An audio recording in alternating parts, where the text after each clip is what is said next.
Welcome, my name is Kami, and I'm a completionist who reviews every game after 100% achievement completion. Today's game is the controversial first-person shooter Ready or Not. I don't state that lightly. The game's subject matter incorporates tragic scenarios that have affected people personally. It's a milsim game inspired by the SWAT series, and it's become my favorite FPS to play. If you like a gritty and intense gameplay experience, this may be for you. With all of that said, allow me to showcase what this game has to offer. I can't get through that door. I can't believe you killed me.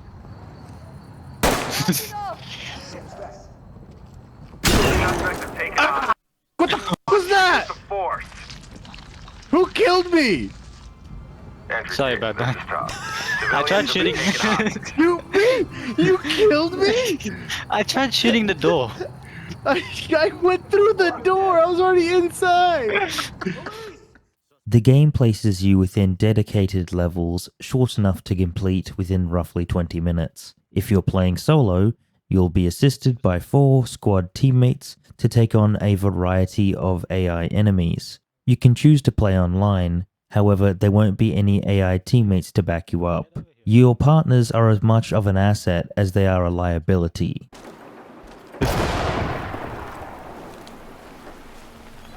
Whoa. Police! Don't Free move! ball. Police! I don't take survivors. LSPD, don't move! What? You gonna shoot me?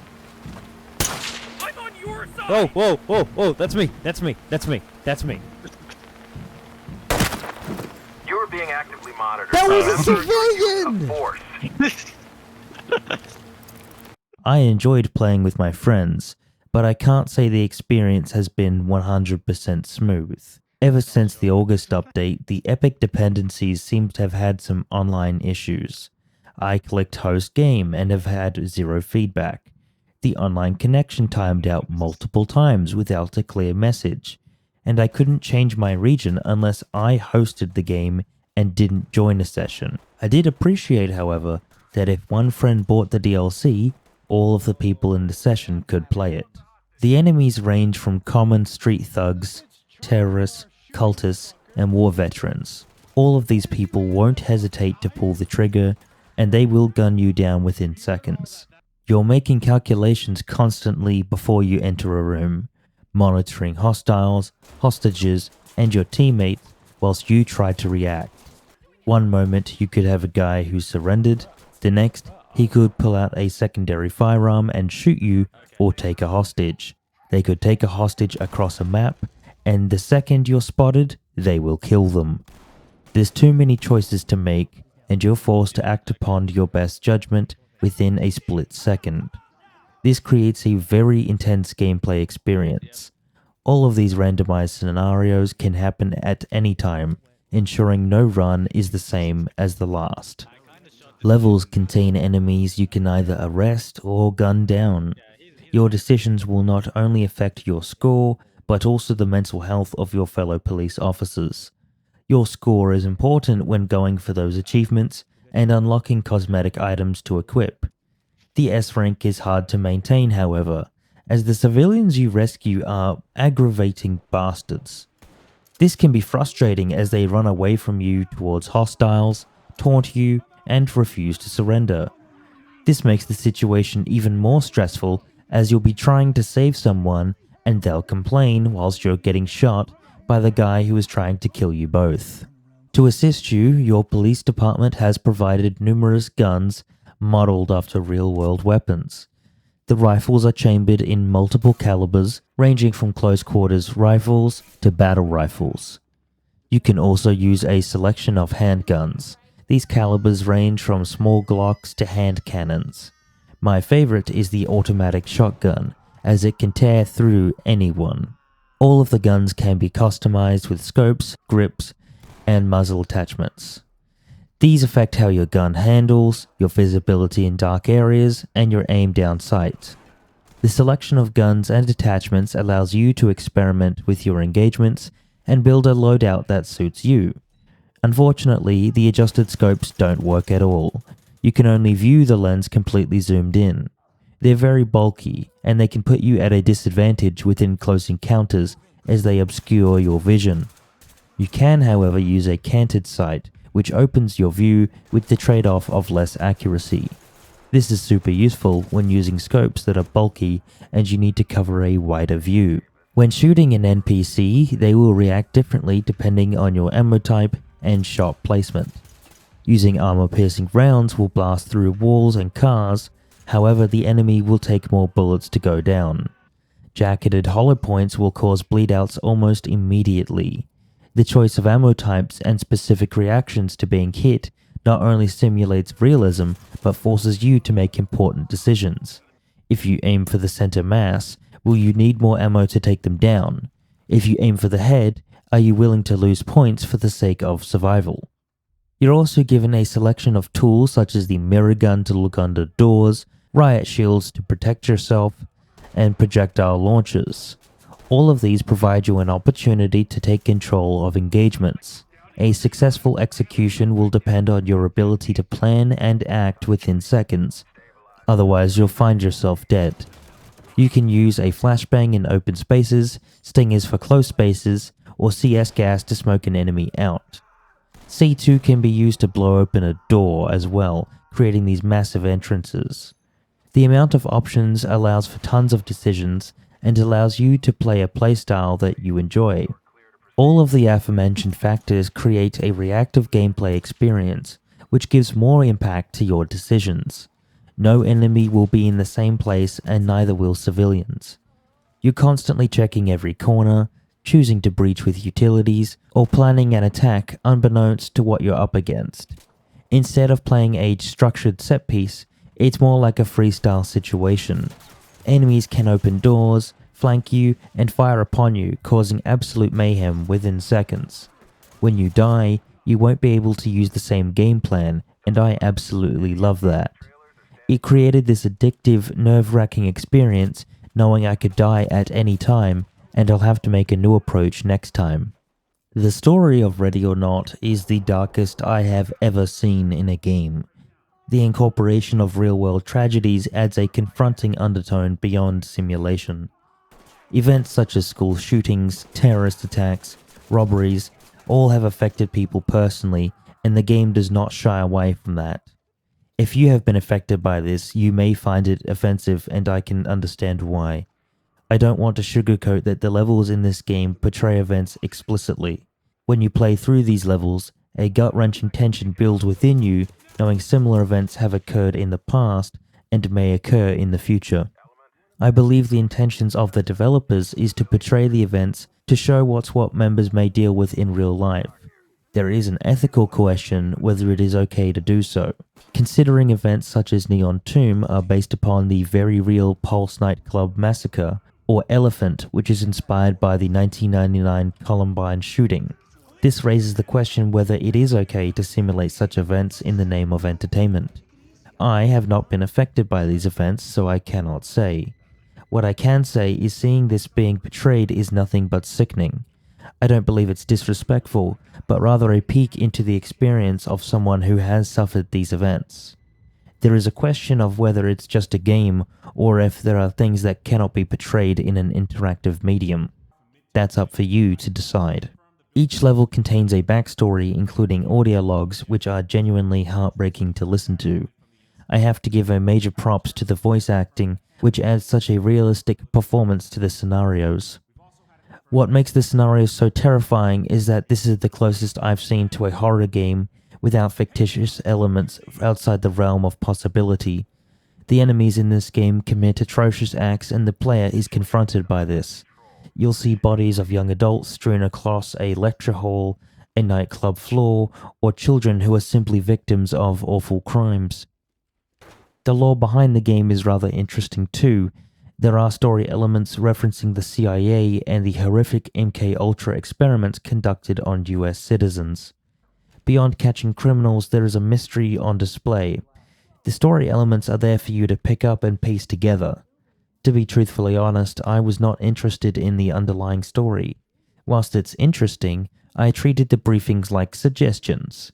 The idea is you involve yourself in the story by reading into the clues, but I'm not a fan of that style of storytelling.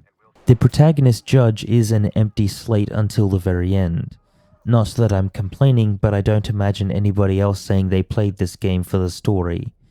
Judge is essentially a silent protagonist in the narrative despite so many events revolving around him. The NPCs mention specific moments delivered through environmental storytelling or dialogue, but never the overarching story. It feels very gamified in the storytelling, and it comes off as disconnected when the levels aren't in canonical order either. Since it's based off difficulty, you don't get the story experience, you get story elements that you have to piece together yourself, and you have to go and play detective. The visual presentation of this game is a mixed bag. The game is built using the Unreal 5 engine. Visually, it can look striking at times, especially with the indoor lighting and detailed textures. Surprisingly, I didn't have too many performance issues. There was mainly stuttering in regards to using the squad camera or when the area was outdoors. In particular, this happened in Sins of the Father, where the rain and lighting appears to be quite GPU intensive. I will give credit where it's due, Void Interactive did release bug fixes whilst I was making the video. To keep a consistent frame rate, trade-offs were made and they're quite apparent. This can be seen with the level of detail displayed throughout the game. Some textures have surface scratches in green, yet some models are lightly rendered. To me, I don't mind it at all, as I like the consistent frame rate. Others may not like the inconsistencies if they're picky about details. Foliage tends to be less detailed and lighting changes don't always blend nicely. If we take Rust Belt, it has this awful orange filter, which then harshly cuts to this dark brown shed. Visually, it's off-putting and it can be frustrating when you're trying to make decisions. The tinted visions do provide a nice atmosphere, but at times I just found it annoying when I'm trying to distinguish a scene for hostiles. This felt very apparent in the level Greased Palms, which is so visually busy it's overstimulating. At times I do feel the blending of reflections, light, and damage effects creates an uncomfortable experience. Perhaps that's the intention, to show how hard it would be with that perspective.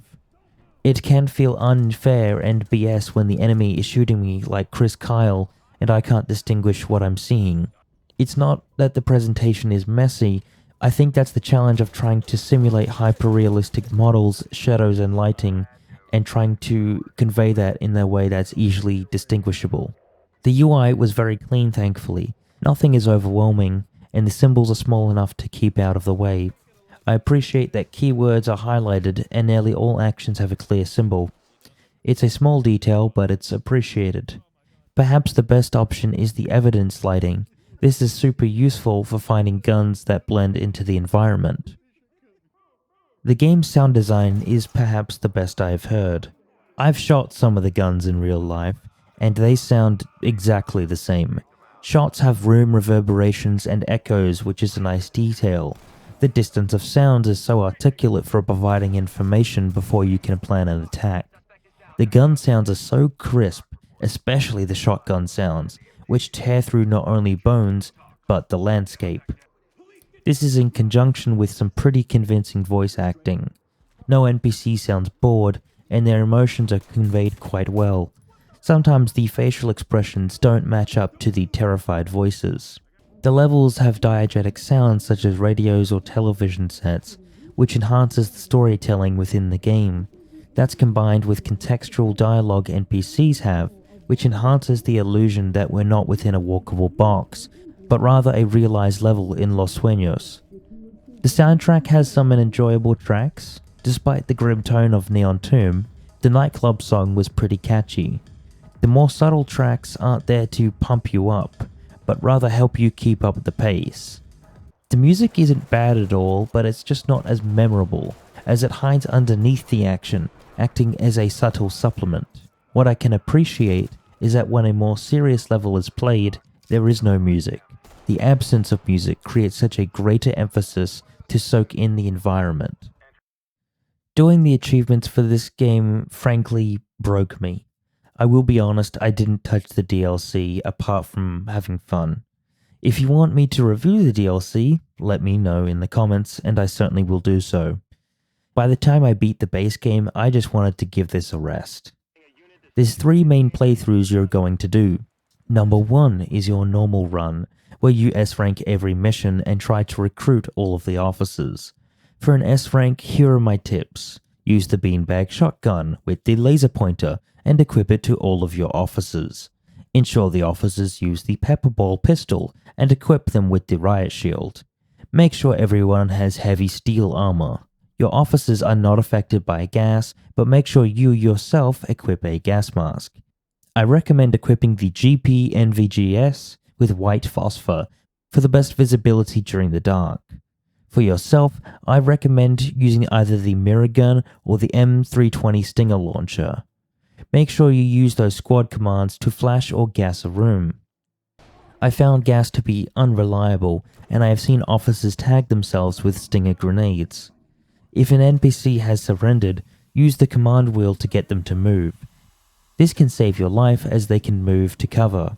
Remember, no one can die, even if they deserve it. Number 2 is the hard mode playthrough. The armor is the same, but the weapons are not. There are 3 weapons I like in particular. For the rifle, I chose the SA-58 as it's a strong battle rifle. I like to swap that with the M1014 shotgun using half buckshot, half slugs. For the pistol, I love the MKV. The 1911 is a good substitute. Some people don't like the low magazine capacity, however, if you paired the MKV with the riot shield, you can safely kill enemies, which is necessary on hard mode. On hard mode, enemies will take hostages way more frequently and across the map.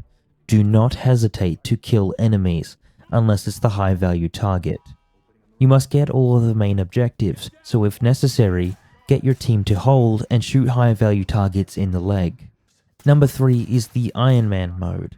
It can be done on standard mode, which feels way easier now. You cannot lose an officer or have them retire. What I recommend is using the Alt F4 command, as the game won't save if they die. If they get stressed, equip the non-lethal loadout and repeat an easy mission, as it will improve their mental health. You don't need all of the objectives, just a C rank will do. The Emperor can be annoying as it's random. My suggestion is to fire one person and then repeat a fast mission. For the bomb achievements, clear both floors on the hospital and then gun it, as you'll have no resistance. Unfortunately, for the school shootings, the locations are random. I managed to be lucky. You do only have 7 minutes, so you won't have to repeat the process too much. Just make sure you equip light armor. I'll link a guide in the description below so you can see where all the locations might be. Thank you for watching this video. What did you think about Ready or Not? Do you agree or disagree with what I've said? Would you like to see me cover the DLC? Please leave your thoughts down below as I read all of the comments.